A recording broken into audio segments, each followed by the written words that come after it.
Tú, que tienes una corriente más judía desde la Torá, ¿cómo ves el tema del cristianismo referente como una figura que prevalece a Jesús? ¿Cómo lo ves a Jesús como tal? Yo personalmente como un ser humano normal, no, yo personal, sin adentrarme mucho en las fuentes judías, Jesús fue un personaje que alrededor de él se construyó toda una narrativa, que estoy muy seguro que Jesús no pretendía que se creara una religión detrás de él y lo volvieran un dios. Si realmente Jesús pensaba en el monoteísmo hebreo, porque vivió en Judea del siglo I, ¿no? Si él realmente tenía esa forma de pensar, yo dudo muchísimo que él estaría muy contento que lo hayan vuelto un dios unas cuantas décadas después de él. Esa es mi perspectiva personal, fue un ser humano que, pues sí, él no seguía los valores de la Torah propiamente como los plantea el judaísmo, eh, pero bueno, se desencadenó como se desencadenó, se hizo un personaje alrededor de lo que fue el personaje. Claro, totalmente, sí. Tengo el gusto de hablar con algunos amigos que son de corriente judía y algunos de ellos incluso se refieren a Jesús como de una forma despectiva.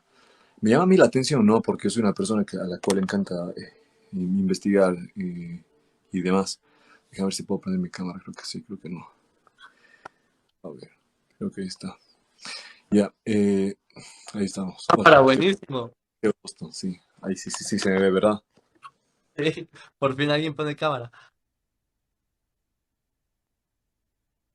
No sabía cómo poner la cámara acá, que no hago mucho live con otras personas.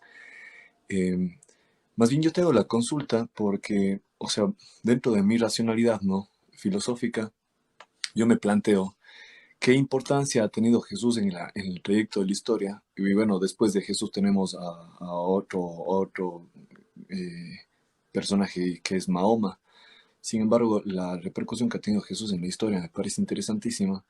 Y el detalle también de Jesús, porque una persona, un humano común y corriente, bueno, como tú lo mencionas, es un humano más tal vez, dentro de las capacidades lógicas, científicas, dentro de la biología y anatomía humana, el castigo brindado a este personaje no es que no tiene, o sea, no hay palabras, la laceración que sufrió y el hecho de cargar un tronco o un madero tan pesado para después haber sido llevado a la cruz, me parece sobrehumano a mí, ¿no? O sea, yo entiendo, por eso te dije, me quería hablar contigo porque he debatido esto, debate, vamos, como intercambio de ideas con amigos judíos, netamente judíos, pero yo digo, esto va más allá de mi capacidad, incluso cognitiva, más allá de mi comprensión, porque no es un humano común y corriente.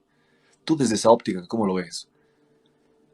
Esto es una pregunta como amigos judíos. ¿Qué te refieres? ¿Que tú eres judío? No, en realidad, si es que fuese por Biblia, tendría que ser judío, porque también la leo, pero más bien no me considero dentro de una religión. Entiendo. ¿Cuál es tu nombre? Gabriel. Gabriel. Gabriel, si puedo preguntar. Ah, claro, Rodríguez, tú. Ok, Jacob Rothstein. Bueno, el punto es que eh, tú sabes que en esa misma época, o no sé si tú sabes o no sabes, pero en esa misma época los romanos crucificaron a 6.000 judíos. Ujú, O sea, el castigo de la crucifixión era algo común. De ujú, hecho, unos par de décadas después, cuando llega tres legiones romanas por el norte, por la Galilea hacia Jerusalén, en todo el camino crucifican a todas las personas de todos los pueblos de la Galilea hasta llegar a Jerusalén. ujú. La crucifixión era algo común. Entonces, vamos a decir que todas estas personas eran Superman, ¿no? Mm, no más Simplemente, que incluso en la Santísima Inquisición, que es de la religión católica, se crucificaba un montón de gente. Más bien yo voy al hecho de, o sea, todo el castigo pre, antes de la crucifixión. eh, ¿cuál es ese? ¿Cómo, cuál es ese? Tratamiento, ejemplo, si es que indagamos en la historia, en aquel entonces los látigos tenían las puntas de acero y con, bueno, eran como navajas y también con esferas de acero. Entonces, yo más por ese lado voy. O sea, el antes y hoy, ya la crucifixión que crucificaban a todo mundo que se les cruzaba, ¿no? Ok, entonces, ¿tú estás de acuerdo que era un látigo que existía? y que si tenemos prueba de esto es porque existía, es decir, que era usado. Total. Por ende, no solo fue usado con Jesús. O sea, no es que hubo un látigo específico para Jesús, sino que era un látigo usado. Pues tú mismo planteas que sabemos de esto. Más bien, el látigo está ahí. No es un látigo, sino es un látigo con varios látigos o varias terminaciones de hilaciones. No sé si me hago entender el cuero. Es ver, Y, que tiene como bajas cl- en las extremos. Es exacto, es un exacto. instrumento de tortura conocido de los romanos. Es decir, que si era un instrumento conocido, no solamente Jesús pasó por él, sino otras personas. De hecho, hay algo que el cristianismo llama los mártires, ¿sí? Que fueron seguidores de Jesús, que también los romanos mataron de formas muy crueles, como poner en calderos a hervirlos y luego salían aún con vida y luego los crucificaban, cosas por el estilo. Entonces, si es por en términos de quién sufrió más, yo me atrevería a decir que los discípulos de Jesús llegaron a sufrir cosas muchísimo, incluso peores. Por Eh, la presión. no sé si el sufrimiento humano sea muestra de algún carácter submetafísico o algo por el estilo. No creo que la capacidad de dolor tenga alguna relación con la capacidad de espiritualidad. No sé. Por ejemplo, Rabbi Akiva, un sabio de Israel que los romanos eh, mataron, le arrancaron la piel con un rastrillo y cosas por el estilo, ¿no? Y aún con vida él seguía ahí y luego pusieron su carne en pinchos y como... Entonces, ¿sabes? Los romanos eran crueles, no creo que por eso uno le deba dar una característica muy distinta a Jesús por el hecho de haber sufrido X o Y. Total, total. En eso concuerdo totalmente. Es más, hay una de las características que las personas acreditan mucho a Jesús como un hijo de Dios y es la hematidrosis, es el hecho de sudar sangre bajo eventos estresores demasiado grandes, ¿no? Pero, o sea, yo dentro, por eso digo dentro de mi capacidad lógica, porque yo leo, igual tú con lo que mencionas, los calderos que ponían a algunas personas, judíos y demás, también se les metía dentro del toro del dios Baal, ¿no? Se les metía dentro del toro, que era como una caldera, y les ponían fuego debajo de la panza del toro y las personas morían ahí. Um, Más allá de eso, yo voy por el castigo, no como, sí, vamos a ver quién sufrió más, esa es la persona más iluminada, no, sino más bien el hecho de el tipo de castigo y la trayectoria en el castigo para que un cuerpo humano haya podido soportar un simple y mero cuerpo humano. Yo estoy muy claro, ¿no? Que según la biología y la anatomía, un humano que es expuesto ante un sufrimiento, ante un castigo extremo en este caso, incrementa su adrenalina y la adrenalina hace que el cuerpo resista incluso a veces más.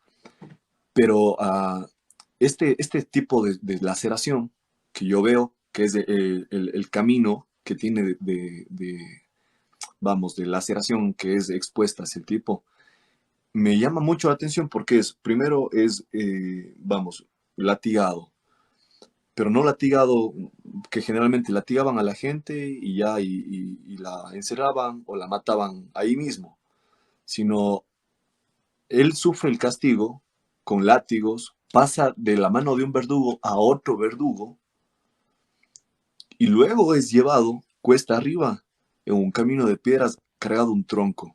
Que esto es lo que digo que generalmente esto no hacían con con las demás personas. Esto es la ¿Cómo, tercera historia. Disculpa. cómo sabes que no hacían esto? O sea, en la adaptación está. La adaptación está y que no había un trayecto como, vamos, el Vía Crucis, es llamado por la vía de la crucifixión. Este Vía Crucis que sale de ahí, de la vía de la crucifixión, que bueno, para mí, yo te digo desde mi óptica, para mí, vamos, que el catolicismo es algo satánico sobre todo, incluso. Eh, pero hay tanta historia que yo te digo, para mí mi faceta lógica, mi faceta racional y cognitiva, es como, ¿cómo carajo un cuerpo humano, así común y corriente, pudo soportar esto? ¿Y qué relevancia tiene el sujeto? Porque yo te pregunto a ti, ¿no? Porque siempre veo que creo que es la tercera vez que checo un video tuyo y es muy interesante lo que dices. Pero desde la óptica judía se lo ve a Jesús como una persona común y corriente. yo, o sea, yo a pesar sin ser judío y sin tener un culto religioso como tal, yo lo veo más bien sobrehumano. Eh, Antes de comentar sobre la Vía Crucis, que realmente todos, digamos, los eventos de la Vía Crucis aparece su primer relato en el siglo XII por un historiador italiano. Ujú. Entonces, un poco armado, es un poco interpolado, no es algo realmente histórico. Eh, y también, de hecho, en los evangelios está escrito que el que cargó la cruz no fue él, no fue Jesús, fue eh, Simón, el ¿En que dónde cargó la dice? Busquemos. Por eso te digo, ¿dónde? Para poder buscarlo ahora. Sí.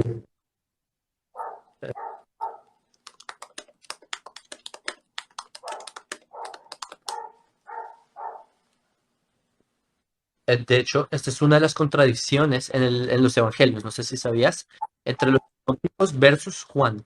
En Juan dice que cargó su cruz, mientras que en los demás evangelios no la cargó. Mm, Espérate que no recuerdo dónde está exactamente.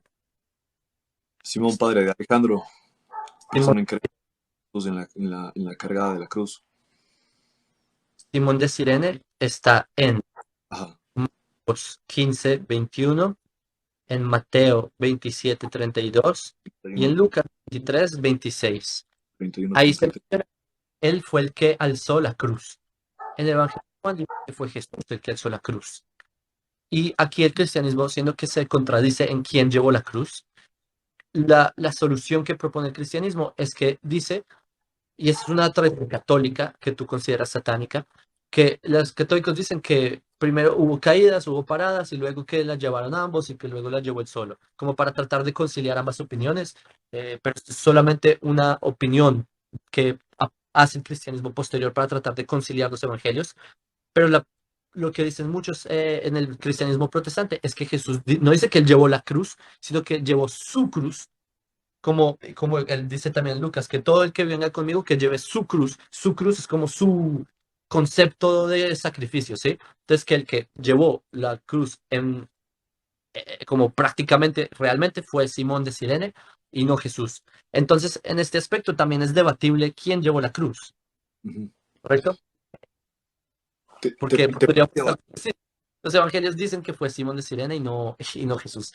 Entonces, pero yendo a tu punto, porque tu pregunta es buena, si es un cuerpo sobrehumano o no, realmente en términos judaicos, no, tipo, entiendo el punto, pero no sé si cambia mucho el hecho de ser sobrehumano o no.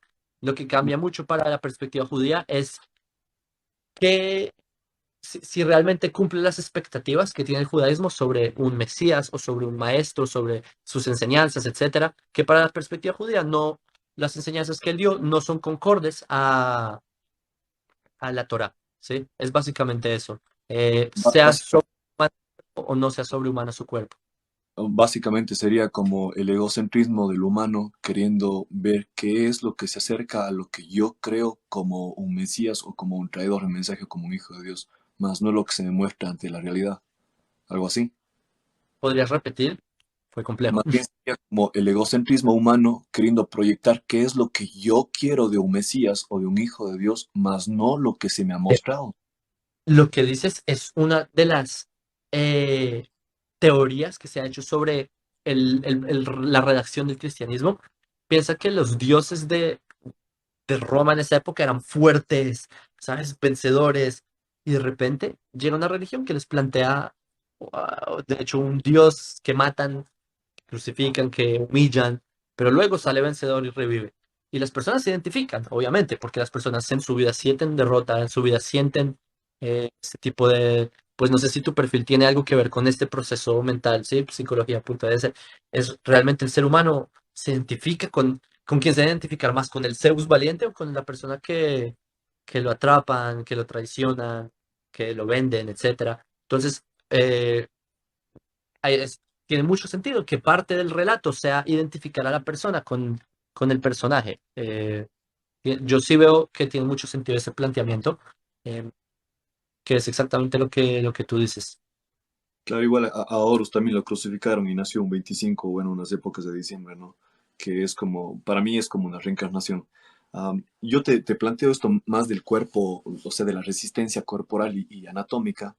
No sé, tú tal vez has hecho algún deporte de resistencia. Yo fui soldado del ejército israelí de una unidad de élite, sí. Genial. Yo te digo desde mi óptica, ¿no? Yo practico artes marciales desde que tengo 7 años y he estado en competencias de Jiu-Jitsu, de Muay Thai, de Taekwondo, pelea en jaula. Y yo desde mi óptica, ¿no? Por eso te digo, yo me planteo, qué bestia. O sea, un humano, el hecho de poder trabajar, cuando trabaja vamos, su cuerpo, su resistencia, cuando hace entrenamientos de agua, entrenamientos de tierra, es muy variable, incluso cuando una persona se expone ante una situación en la cual se tiene que enfrentar y exponer sus capacidades físicas al máximo. Dejar de alimentarte, comer ciertas cosas, pero exponer tu fuerza como tal y la resistencia. Yo digo, no, yo por eso te planteo las capacidades físicas, bueno, mencionadas en los libros, en los textos, incluso dentro de mi capacidad evolutiva e imaginativa, digo, caramba, esto es sobrehumano. Pero más allá de que sea sobrehumano, para mí y la repercusión, ¿no?, que tiene Jesús, bueno, ahora tenemos redes sociales, y a pesar de que tenemos redes sociales, por ejemplo, yo aquí en TikTok creo que tengo unos 240.000 seguidores, en Instagram cerca de 100.000, en YouTube cerca de 9.000, pero coño, estamos hablando de redes sociales, Sí. estamos hablando de una época digitalizada. Entonces, yo digo, la filosofía de este sujeto, o sea, como tal, porque no es el hecho de Jesús, porque como Jesús, hubieron un montón en el planeta que fueron crucificados, que fueron apedreados, que fueron humillados, que tuvieron filosofías ajenas y que la gente se opuso a la filosofía por ser reveladora. Pero, ¿qué importancia tan grande tiene este sujeto como para minimizarle y decir, ah, sí, solo fue un humano más? Y yo te digo, ¿no? Yo debato así a veces con ateos y demás. Pero dentro de lo que soy yo, me llama mucho la atención el hecho de que minimicemos el trabajo que alguien hizo. Vamos, que no estamos hablando de redes sociales. La laceración que alguien sufrió, que vamos, no estamos hablando de un soldado, de una persona que se mete a pelear en la jaula, sino estamos hablando de un sujeto que tiene más de 200 millones de fanáticos, vamos a llamarlo así porque así son, o de seguidores, o de followers, alrededor del mundo.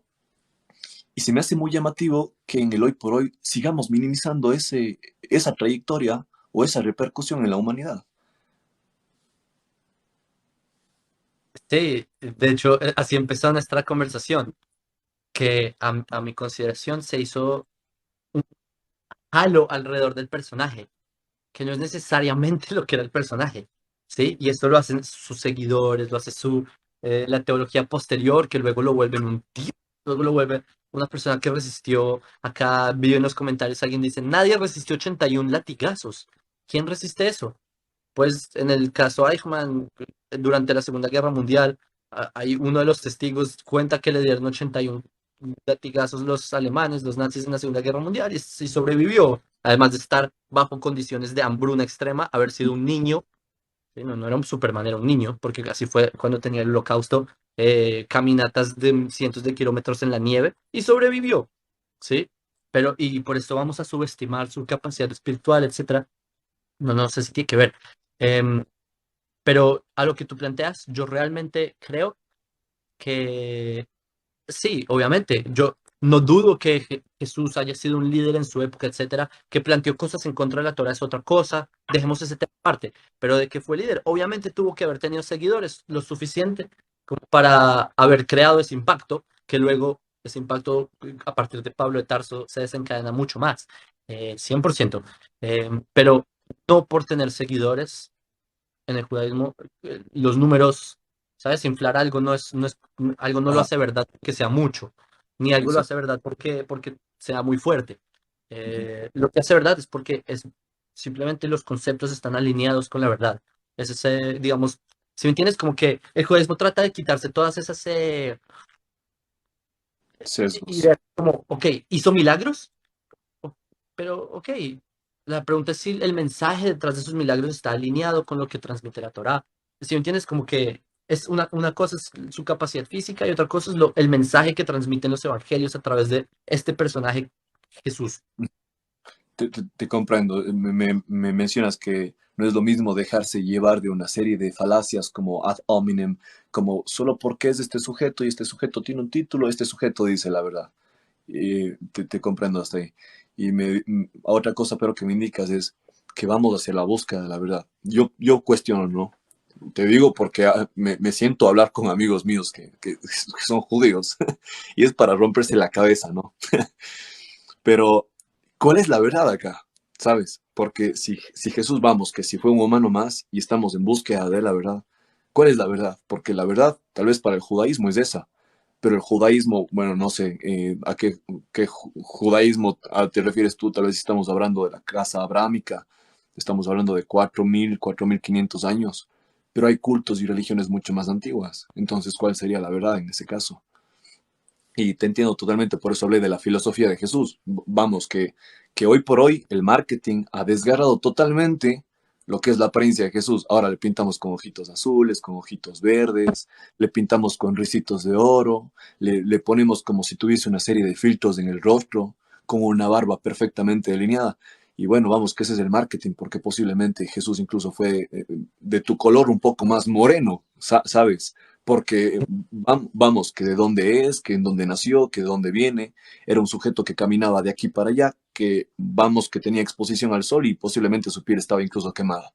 Entonces, sí por ese lado, pero por otro lado, lo que yo menciono, ¿no? ¿Por qué hacer de menos a una persona o un personaje? Vamos, no lo mencionamos como un hijo de Dios ni como Dios en la tierra, pero ¿por qué hacer de menos y por qué creer que Jesús no fue un Mesías? Según yo he dialogado con judíos, ¿por qué creer que Jesús no es un Mesías cuando en realidad es uno de los personajes más grandes en el trayecto de la historia y es uno de los más nombrados y es uno de los que más realza en toda la historia de la humanidad? Es buena pregunta. Em, la pregunta es, ¿tú sabes cuál es la definición de Mesías? Mm, si hablamos etimológicamente o dependiendo de dónde. Por, por, Como lo veas, porque la etimología realmente es el significado en el judaísmo. en arameo, O en hebreo, sí, bueno, en arameo también es la misma raíz que en hebreo. vamos a ver qué se dice. La etimología en arameo. Mesías, de Sí, diccionario que significa ungido. correcto. Esa es la definición del judaísmo de un Mesías. Un ungido. Un Ujú, ungido es rey en el judaísmo, porque a los reyes se les ungía. Es decir, ujú, que para la perspectiva judía, un Mesías es un rey, un líder político, porque ujú. en día los llamamos presidentes, pero en esa época un ungido era un rey, un líder político. Jesús no fue un líder político. Por lo tanto, en la definición judía, que a propósito, la palabra Mesías es un concepto del judaísmo, no es un concepto de Roma, no es un concepto de, yo no sé, cualquier otra religión, es un concepto judío, el concepto de Mesías. Así que yo, como tú dices, nos han vendido una idea de, ¿sabes? Un Jesús güerito, como dirían en México y así, pero eh, ¿quién dijo que era así? Vamos a contextualicemos. Quizás en el contexto original no era así. Entonces, la palabra Mesías, como la conciben muchas personas, es producto de todo, de una mezcla de conceptos que las personas le pusieron a la palabra Mesías. Pero vámonos a la fuente original, como tú dices, a la etimología. ¿De dónde viene la palabra? Y etimológicamente, la palabra es rey. Y si Jesús no reinó, entonces no fue Mesías en la definición más básica para el judaísmo. Entonces, por eso mismo consideramos que no fue Mesías, por el hecho de que no reinó políticamente en Judea de su época. Es, perdóname que yo me voy a expresar con mis palabras, ¿sí? Eso me parece asqueroso. Mi padre es político y yo me desarrollé en un entorno político, es más, vaya, por mi madre, por mi padre. Y como tal, las políticas y la normativa de política me parece muy asquerosa. Tanto capitalismo como socialismo y comunismo es asqueroso. Porque claro, el socialismo suena hermoso si lo ponemos sobre la mesa, ¿no? Y lo ponemos en letras. Suena hermoso, pero llevado a cabo desde siempre hemos visto que el socialismo es la basura más grande. Y el capitalismo, claro, suena bello y todos se retribuyen de él, pero también es una basura grande porque se desgarra la humanidad como tal. Es más, muchas personas llegan a perder la espiritualidad, a pesar de que todos los humanos seamos seres espirituales en polaridad positiva, negativa, oscura o de luz. Pero es bizarro en realidad. verlo a un ser netamente como alguien político es algo morboso y bizarro también, ¿no? ¿sí? Más bien Pero, yo, o sea, yo te digo, más bien, ahora, más bien haciendo énfasis, ahora que tú dices rey, el ungido significaría rey etimológicamente, yo creo que hasta el día de hoy prevalecería el reinado incluso, porque un rey no solo es una persona que dictamina leyes, a pesar de que las leyes están ahí, son mandamientos, que son las leyes que planteó el sujeto este, vamos, Jesús el Cristo, las leyes están ahí, y hasta el día de hoy una gran parte de la población se apega a ellas. Un rey, para mí, o un mandatario, una persona que esté a cargo de un grupo de gente o de una comunidad o de un pueblo, es una persona que influye también. Y hasta el día de hoy influye, a pesar de que han pasado 2023 años de su muerte, supuestamente, ¿no? ok, A mí entonces, influye políticamente también, y tú asocias la política con algo asqueroso. uh, la política moderna que te planteo, sí. Y históricamente no ha sido muy diferente. La política mm, a lo largo de la historia no ha sido muy limpia, que digamos, y la cristiana ni hablar. Me refiero al Vaticano, a Roma, también. Pero es iniciable. No, no sé qué tú opines, pero para mí el Vaticano es una de las sinagogas más grandes de Satanás. No lo sé. Eh, pero políticamente sé que ha habido mucha corrupción en lo que ha involucrado a la iglesia con el reinado o la política, etcétera. Eh, la conclusión mía es que las enseñanzas de Jesús que entraron en la política no arreglaron la política. En el concepto judío, el Mesías es aquel que será un rey político, pero ¿cuál es la característica de este rey? Que su política es justa, que su política trae paz al mundo, alegrías. De hecho, si uno lee los profetas de Israel, ¿qué es el punto de los profetas? ¿Para qué están ahí? Los profetas te describen un mundo en el que el mundo del Mesías, donde nadie se mata, donde no hay corruptos, literal dice, no, las naciones no dejarán la competencia entre ellas. Ese es el Mesías. Es un político que por fin hace bien las cosas. Esa es Ujú. la definición de Mesías, ¿no? Entonces me alegra que como que subconscientemente sí le estás apuntando hacia André Codes, ¿no? Dice, porque el hecho de que para ti la política sea una decepción y, y, y es la fuerza que mueve al mundo, ¿no? Pues la política mueve sociedades, ¿no? Eh, y lo que viene a plantear el judaísmo es que va a haber un rey que va a arreglar la fuerza que mueve al mundo, es decir, va a arreglar la política. Es como el punto de por qué Jesús no logró transformar, aunque sí transformó la conciencia de las personas en muchos aspectos, el mundo no lo arregló. En la concepción judía, el Mesías es quien arregla el mundo. Regresaríamos a lo mismo, un sujeto que expresa tanto amor, lenguaje de amor. O sea, yo lo veo, ¿no? Ejemplo, por más, no sé cómo tú lo ves, ¿tú qué lengua es originaria tuya? Eh, acá en Israel hablamos hebreo. Ya hebreo. Si tú hablas, por ejemplo, me imagino que te fuiste a México, por eso mencionaste la palabra güerito. Um, si tú vas, a, ejemplo, de aquí a este país o al otro, la lingüística, la fonética, la expresión, incluso la expresión corporal al hecho, al momento de mencionar la palabra o las palabras o la frase o la oración, modula la expresión corporal, que es uno de los primeros lenguajes, no el 70% de la lengua es corporal. Pero el amor como tal, a mí me parece un lenguaje universal, porque si yo a ti, por ejemplo, te hago esto, agacho un poco la cara y te hago esto, para mí estés en la China o estés en Judea o estés en México o en Colombia, se interpreta como algo, como paz, como amor, como tranquilo, que es como un lenguaje de amor, ¿no? Lo mismo que un abrazo, lo mismo que una buena sonrisa. No necesitamos hablar la misma lengua para que una sonrisa y un cariño sea expresado como un lenguaje de amor. Para mí, ¿no? Ya que estaban hablando de este tema todo el tiempo, para mí Jesús y este Cristo es precisamente eso, trajo este mensaje, pero creo que como tú mencionas, tal vez no hemos hecho lo necesariamente correcto, porque nos seguimos matando, seguimos guiados de la envidia, seguimos guiados del poder y de la visceralidad, de los pensamientos más banales, del territorialismo, y vamos, que todos nos vamos a morir. ¿A dónde nos estamos llevando todo esto? O sea, es más, las políticas de vida se están planteando aquí, como por ejemplo en un hogar. Un padre con el que hablas o una madre con el que hablas, y yo lo hablo como psicólogo clínico, ¿no? Porque he visto pacientes y es algo que se reitera.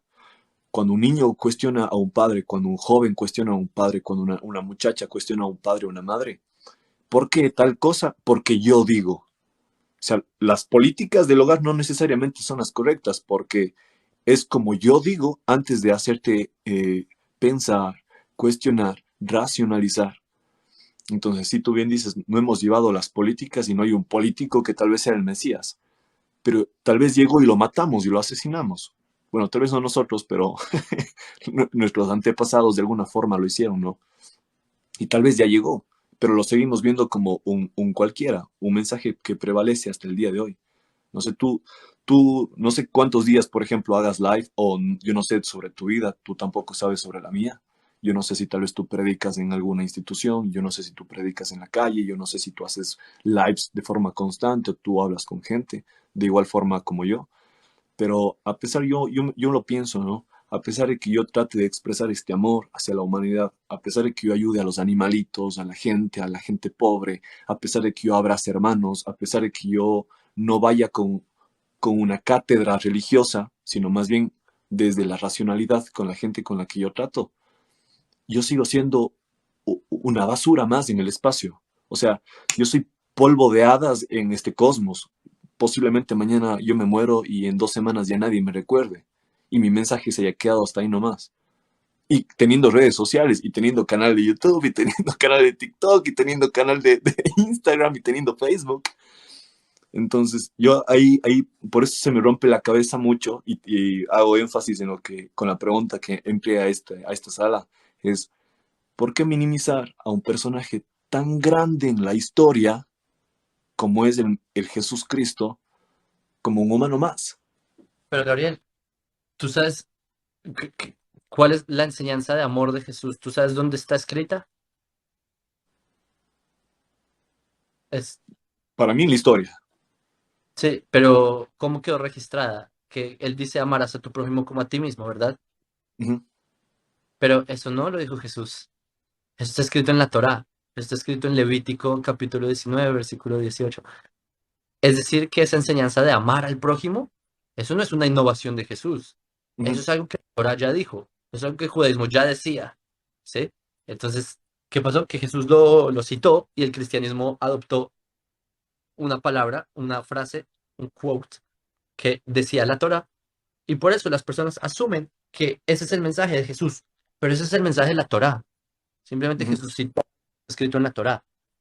¿Me hago entender? Entonces, el mensaje, si tú en verdad te quieres remitir a quién es el verdadero influencer aquí, hay que ir a la fuente previa. En este caso sería la Torá. Es decir, que el mensaje del judaísmo de por sí es el amor que tú tanto te identificas que yo también. Mira, si hay algo que falta en la sociedad es justamente lo que estás diciendo, el amor. Sí, de hecho, lo que dice el judaísmo es que con, a- será por amor gratuito que la humanidad se va a redimir. Eso es algo que el judaísmo decimos todos los años, todos los días, sí, Kamoja, todas las mañanas lo decimos, ama a tu prójimo como a ti mismo, y así empezamos nuestros rezos, ¿sabías? En general. Pero el amor es como un principio del judaísmo que el cristianismo adoptó, es decir, que no es una innovación de Jesús. Por lo tanto, el personaje que tú ves tan grande porque predicó amor, está predicando algo que el judaísmo planteó. Es decir, que la grandeza quizás está en el judaísmo y no en la persona que citó al judaísmo. ¿Me hago entender? ujú. O más bien estaría pegado al antiguo Egipto y no a a los judíos, porque Hermes Trismegisto, el 3 veces grande dentro de las tablillas, menciona como es adentro es afuera y que todo es una serie de proyecciones. Y que si afuera hay odio, pues básicamente yo soy odio. Si afuera hay amor, yo soy amor. Porque como es de adentro, es de afuera. Y eso en las leyes actuales psicológicas se ve como una ley de proyecciones. Tanto lo que yo soy dentro de mí se proyecta afuera. Entonces, ama al prójimo como a ti mismo, que es simplemente una proyección, sería tomado de los textos egipcios. Yo veo de hecho una discrepancia, que aquí lo que está planteando este texto que tú dices es que yo proyecto lo que tengo adentro, ¿sí? Si hay, no, de hecho lo planteaste al revés, que si hay amor afuera y amor adentro, ¿no? Como es adentro es afuera, como es Ah, arriba primero es es afuera. Entonces tú dices, si yo amo, entonces yo amo a los demás. Si yo odio, odio a los demás. El judaísmo te dice al revés. El judaísmo te da una orden de amar. Dice, ama a tu prójimo. No te está diciendo que si tú amas, la consecuencia es que habrá amor. El judaísmo no te está pidiendo que, no te está preguntando si tú amas o odias, te está dando una orden. Entre comillas, sí, el amor no se puede ordenar a amar a alguien, ¿verdad? ¿Cómo puedes ordenar hacer una emoción? Acá el punto del judaísmo, porque obviamente no puedes ordenar emociones, te está diciendo, ama, aunque tú Ujú. tengas dentro, no proyectes odio, ama, entiende por qué te amas a ti y ama a los demás. Esa es como, digamos, yo vería una diferencia entre lo que es una proyección de algo que te nace versus algo que tú como ser humano tienes que canalizar y lograr. Ujú. Por ejemplo, acá yo veo, no sé, en los comentarios, hay gente que odia y mucho en los comentarios, en algunos. Y yo no puedo creer que ustedes sean judíos. Bueno, hay de todo, ¿no? Pues Pero yo no, de hecho no creo que acá haya ni un solo judío, pues viendo los nombres de los usuarios. Pero no sé, eh, pero coño, yo creo contigo que hay mucho, yo no creo que es odio, es simplemente intolerancia, ¿sí? A la gente le molesta escuchar personas que, que digamos, tienen piensen. ideas contrapuestas o cosas por el estilo. No, yo creería que personas que piensan, porque a fin de cuentas, tal vez como ellos piensan, tú piensas y yo pienso, el hecho de no tener esta tolerancia o un poco umbral de tolerancia hacia otras opiniones, eso ya es de estar jodido, jodido de mente y jodido de corazón. Porque Sí. claro, como yo tengo la verdad, nadie más tiene la verdad, solo yo. Entonces, coño, eso es muy irracional y eso es muy primitivo también, ¿no? A la vez. Y eso es poca tolerancia. Yo creo que estaríamos regresando como a la Santísima Inquisición, en la cual no se toleraba nada y, bueno, como no toleramos, más bien vamos a estrangular a sujetos, vamos a desmembrar a sujetos, vamos a quemarlos en una hoguera, vamos a degollarlos y vamos a callarlos de alguna forma. Que es tal cual lo que algunas personas expresan aquí, ¿no? Antes, Eh, tú, sí, tú, de a ver, hecho, Gabriel, como influencer que tienes tantos seguidores, quizás te pase como a mí, yo no tengo medio millón de followers, pero sí tengo un par de cientos de miles. Aún así, seguramente tú vives esto en tu día a día. De hecho, me parece curioso saber tu opinión. ¿No tienes muchos haters? muchos. Hay un montón de comentarios que te dicen cosas horribles, a pesar de que, mira, yo te digo, yo no predico ninguna religión. Es más, yo Ajá. cuestiono. Yo lo que sí invito es a la gente a que piense que ellos están proyectando afuera lo que son dentro. Si ellos hablan basura hacia afuera, es porque son basura hacia adentro. Si ellos hablan de amor, es porque ellos conocen de alguna forma el amor. Si ellos hablan de perdón, es porque de alguna forma ellos tal vez quieren o aplican el perdón. Si es que ellos hablan, por ejemplo, no sé, te digo, ah, de una cierta raza de animal, tal vez yo no, porque yo no lo conozco, porque yo no he experimentado, yo no sé si existe o no existe esa raza. Todo es una proyección constante de lo que está dentro, ¿no?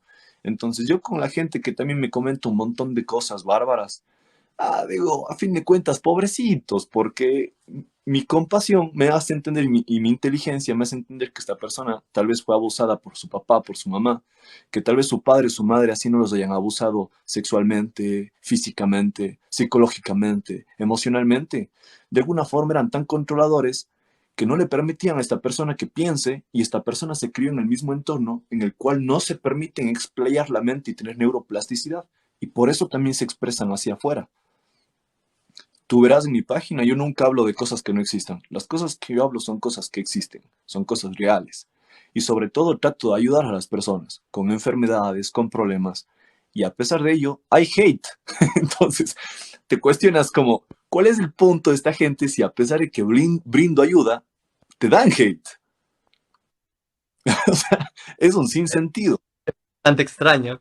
Eh, pero sí, de hecho, últimamente, no sé, en mi página realmente de todos los ángulos se recibo, ¿sabes? Ser judío no siempre ha sido cosa fácil a lo largo de la historia, pero yo tengo algo parecido a ti en ese sentido, que yo siento compasión en verdad.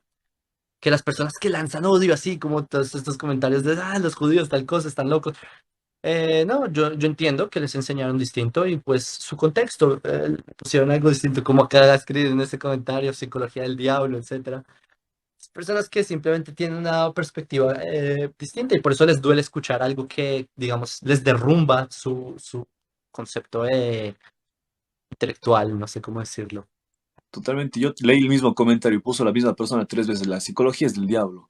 Pero yo te expreso, ¿no? Y les expreso a las personas que están escuchando. Para mí, esa persona tiene un intelecto súper mínimo, escaso y sin ánimo de juzgar. ¿Por qué lo menciono? Porque todos somos seres psicológicos. Esto que está sucediendo, este evento, sin mencionar autores, sin mencionar nada, sino solo psicología, solo es psicología. La filosofía viene del mundo mental. El mundo mental, la mente es psique, el alma es psique. Entonces, ¿cómo decir que la psique es del diablo cuando la etimología de psique significa alma, espíritu y mente? Entonces, decir la psicología es del diablo, pero no saber dónde proviene la etimología de psique, coño. O sea, estás hablando de que todos somos seres diabólicos porque tenemos un espíritu y un alma. Sí, suena un poco irónico. Wow, Gabriel, gracias por participar A ti. por su live. Un saludo desde Israel y que con ayuda de Hashem, Hashem, así decimos Dios en los judíos, eh, luches duro para que tu sociedad sea mejor. Se ve que eso es lo que buscas, que la gente sea mejor. Y wow, en verdad es una meta muy noble y que sigas en esas. Yo a ti te mando un abrazo y me encantaría algún momento, si tú tienes Instagram, vaya, que podamos de igual forma dialogar, pero para que quede colgado en la página, que me parece interesante también el hecho de transmitir también, ¿no? Sobre todo, Claro, acá no se está transmitiendo una ideología como tal, ni obligando a la gente, ni adoctrinándoles algo, sino más bien únicamente plantear, un plantear diálogo. ideas, exacto, un diálogo, y que de ahí salga, ¿no? Entonces, yo más bien, si es que tú tienes Instagram, Sí, te escribo por ah, allá. ya, perfecto. Entonces, ahí nos estamos viendo igual en mi Instagram, estoy de la misma forma, psicología.es. Que tengas un lindo día. Igual, saludos. Cuídate. Wow, lo que dices en español, relieving. Como hablar con alguien que no viene a disparar ideas así, tratando de destruirlo a uno teológicamente, sino personas que vienen, le hablan a uno, dialogan, así uno discrepa, porque obviamente hay muchas cosas que él planteó que yo no estoy de acuerdo y que no tiene nada de malo. Em, entonces sí, qué grato poder hablar así. Espérense, había alguien que...